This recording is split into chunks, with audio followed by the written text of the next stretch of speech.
Assalamualaikum warahmatullahi wabarakatuh. Ketemu lagi bersama saya di Pena Kreatif. Semoga teman-teman selalu termotivasi untuk kedepannya dan lebih baik untuk selanjutnya. Ada satu kesalahan yang kali kita lakukan, terlalu takut untuk meluruskan apa yang salah, karena bukan tanpa alasan, melainkan kita terlalu takut untuk dibenci orang lain.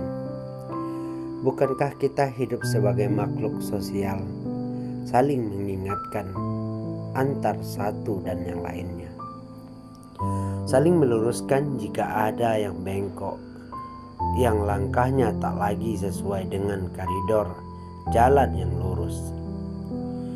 Hidup ini terlalu egois jika kita hanya mementingkan dan memikirkan diri sendiri tanpa menengok kehidupan orang lain.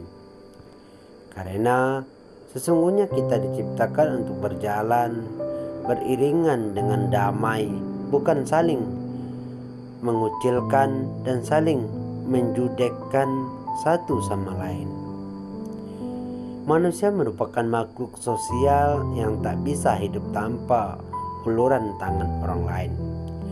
Jika ada yang berargumen bahwa saya bisa hidup tanpa uluran tangan orang lain, penulis berpikir bahwa pemilik argumen tersebut terlalu congkak dan angkuh yang tak mau menyadari betapa pentingnya orang lain dalam hidup. Dalam mengarungi hidup di dunia ini yang sangat fana, terdapat dua hubungan yang harus kita jaga, hubungan vertikal dan hubungan horizontal. Hubungan vertikal ini menyangkut hubungan kita dengan Sang Pencipta, Sang Pemberi rasa cinta dan kasih sayang untuk tiap-tiap umatnya.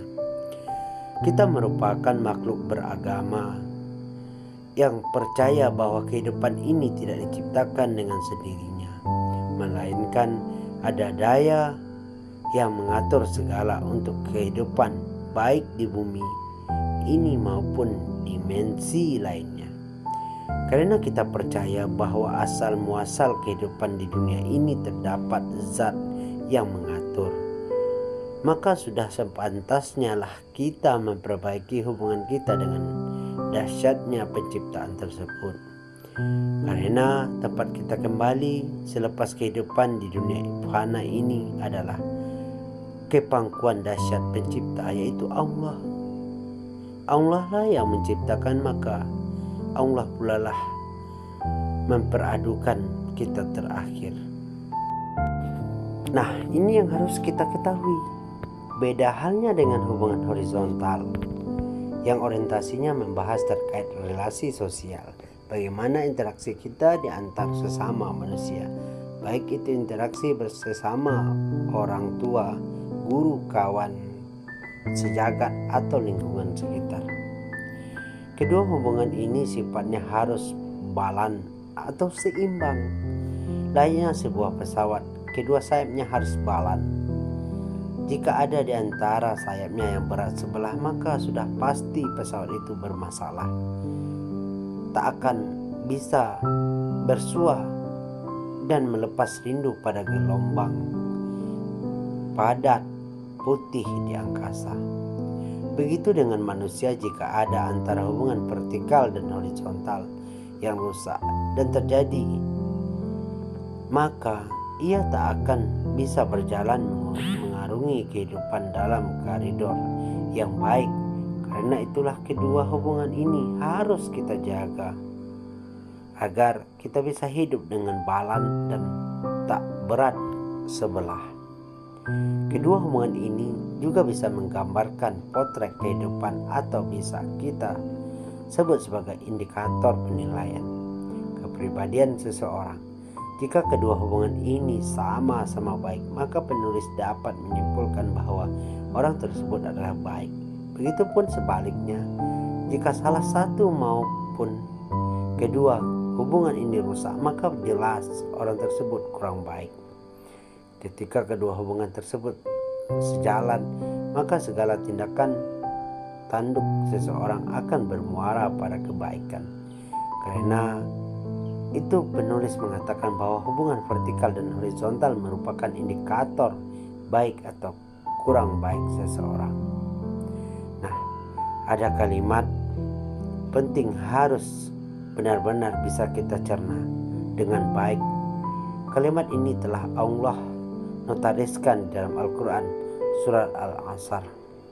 Demi masa, sesungguhnya manusia berada dalam kerugian, kecuali orang-orang yang beriman dan mengerjakan kebaikan serta saling nasihati supaya menaati kebenaran dan saling menasihati dalam kesabaran. Dalam surah tersebut terekam jelas bagaimana Islam menganjurkan kita untuk saling menasihati baik dalam hal kebenaran maupun kesabaran jika kita tidak mengingatkan tersebut sebagai golongan yang merugi. Nah teman-teman, jangan terlalu acuh dan masa bodoh terhadap perbuatan orang yang di sekitar kita. Jangan menjadi CCTV dan penonton yang teramat setia.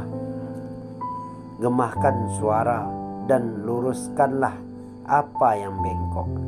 Tapi sebelum mengemahkan suara, ada satu hal yang penulis dan juga para pembaca yang harus dipahami terlebih dahulu, yaitu adab. Cara menegur dengan baik dan sopan agar tak menyiksakan rasa dendam dan kebencian pada objek kita. Agama kita sendiri itu adalah Islam, telah mengajarkan kita dari hal yang besar sampai hal yang terkecil. Setiap orang yang kita lakukan memiliki adab, tata cara, termasuk tata cara menegur antar sesama. Karena sesuatu yang sudah bengkok akan sulit untuk diluruskan kembali. Jika ingin mencoba untuk meluruskan, maka berhati-hatilah. Jangan sampai kayu bengkok tersebut patah karena cara kita yang terlalu kasar dan gusar untuk meluruskan kayu tersebut. Bukankah kayu itu lurus kembali, tapi malah retak bahkan patah karena kesalahan kita dalam meluruskan. Nah, ini adalah tugas kita teman-teman. Hadirkanlah sosok Rasulullah dalam kehidupan kita, di mana beliau senantiasa menyebarkan kebaikan, kebenaran, serta meluruskan apa yang bengkok tanpa sedikit pun terbesit rasa takut untuk dibenci orang lain. Selama kita masih tetap berada pada koridor yang baik menurut diri sendiri dan agama, maka tetaplah menampakkan kaki dan melaju, serta jangan takut untuk dibenci orang lain, karena itu adalah suatu tugas kita sesama muslim. Jangan takut dibenci orang lain dan dikucilkan orang lain. Hidup itu memang butuh proses untuk menuju ketakwaan. Semoga teman-teman bisa memahami. Wassalamualaikum warahmatullahi wabarakatuh.